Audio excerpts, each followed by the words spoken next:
आकाशवाणी मध्य प्रदेश से प्रस्तुत हैं प्रादेशिक समाचार।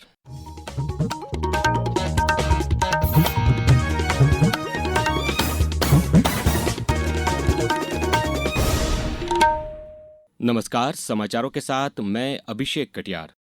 लोकसभा में आज राष्ट्रीय गीत वंदे मातरम की 150वीं वर्षगांठ पर चर्चा शुरू हुई।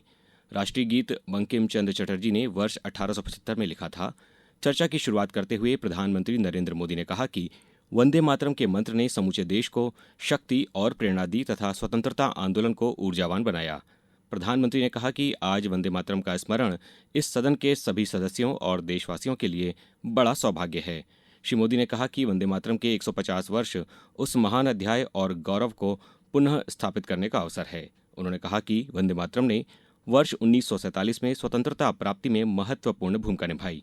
प्रधानमंत्री श्री मोदी ने कहा कि वंदे मातरम वह शक्ति है जो लोगों को स्वतंत्रता सेनानियों के सपनों को साकार करने के लिए प्रेरित करती है। वंदे मातरम 150 वर्ष की यात्रा अनेक पड़ावों से गुजरी है, लेकिन आदरणीय अध्यक्ष जी, वंदे मातरम का जब 50 वर्ष हुए तब देश गुलामी में जीने के लिए मजबूर था और वंदे मातरम के 100 साल हुए तब देश आपातकाल की जंजीरों में जकड़ा हुआ था। जब वंदे मातरम 100 साल का हुआ तब देशभक्ति के लिए जीने मरने वाले लोगों को जेल के सलाखों के पीछे बंद कर दिया गया था। जिस वंदे मातरम के गीत ने देश को आजादी की ऊर्जा दी थी।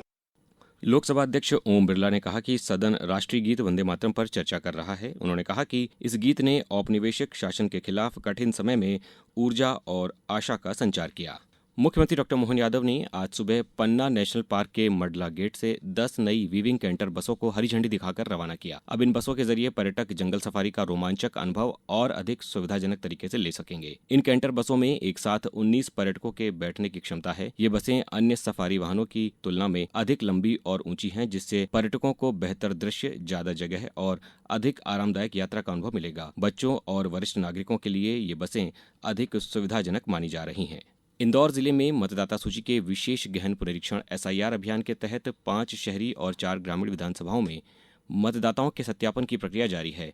आम मतदाताओं की सुविधा के लिए इंदौर जिले में 2003 की जानकारी प्राप्त करने के लिए ग्रामीण क्षेत्रों में विद्यालय संकुल स्तर पर जोन बनाकर हेल्प डेस्क स्थापित की गई हैं। वहीं इंदौर नगर निगम के 22 जोन में हेल्प डेस्क के माध्यम से मतदाता अथवा उसके परिजनों को वर्ष 2003 की मतदाता सूची की जानकारी दी गई। जिले में 100% मतदाताओं का डिजिटलाइजेशन किया जा चुका है। SIR अभियान की जानकारी देते हुए कलेक्टर शिवम वर्मा ने आकाशवाणी को बताया कि मतदाताओं की सुगमता के लिए कॉलेज के युवा छात्रों को भी इस अभियान से जोड़ा गया है। SIR की प्रगति हमारे यहाँ भी निरंतर चल रही है। इंदौर प्रशासन की पूरी टीम, जो हमारी निर्वाचन की टीम है, हमारे सभी सुपरवाइजर, हमारे सभी BLO साथी बहुत मेहनत से इसमें काम कर रहे हैं और निरंतर SIR के लिए घर घर जाकर फॉर्म्स कलेक्ट करना, फॉर्म्स को फिल करना, मैप करना, इन सब गतिविधियों को कर रहे हैं। सभी इंदौर वासियों का इसमें निरंतर सहयोग भी मिल रहा है। मतदाताओं को और सुगम और बेहतर वातावरण दे सके, इसके लिए कॉलेज के युवा छात्र भी हमारे साथ इसमें जुड़ गए हैं। वे भी घर घर जाके फॉर्म्स को देखते हैं, उनको डिजिटाइज करते हैं और इस पूरी प्रक्रिया में हमारी मदद करते हैं। इस प्रक्रिया से न सिर्फ हमारे जो SIR की प्रगति वो बढ़ी है, बल्कि हमारे जो युवा छात्र हैं उनको भी लोकतंत्र के इस महत्वपूर्ण प्रक्रिया का हिस्सा बनने का एक मौका भी मिला है। धन्यवाद। जय हिंद। विश्व विख्यात तानसेन संगीत समारोह का 101वां संस्करण 15 से 19 दिसंबर तक ग्वालियर में आयोजित किया जाएगा। इससे पहले पद्म विभूषण, पद्मश्री एवं शिखर सम्मान प्राप्त संगीतज्ञों की संगीत सभाएं आयोजित की जाएंगी। इसका कल दतिया में प्रादेशिक पूर्वरंग श्रृंखला के साथ शुभारंभ किया जाएगा। 13 दिसंबर को शिवपुरी में संगीत सभा सजेगी, जिसमें स्थानीय एवं युवा प्रतिभावान कलाकारों को हुनर दिखाने का मंच उपलब्ध कराया जाएगा। अब कुछ समाचार संक्षेप में। भोपाल में SIR के डिजिटलाइजेशन का काम पूरा हो गया है। 21,25,000 से ज्यादा वोटर्स के फॉर्म डिजिटाइज किए गए, लेकिन 2,26,000 वोटर्स ऐसे मिले जिनका 2003 की वोटर लिस्ट के अनुसार डेटा नहीं मिला है।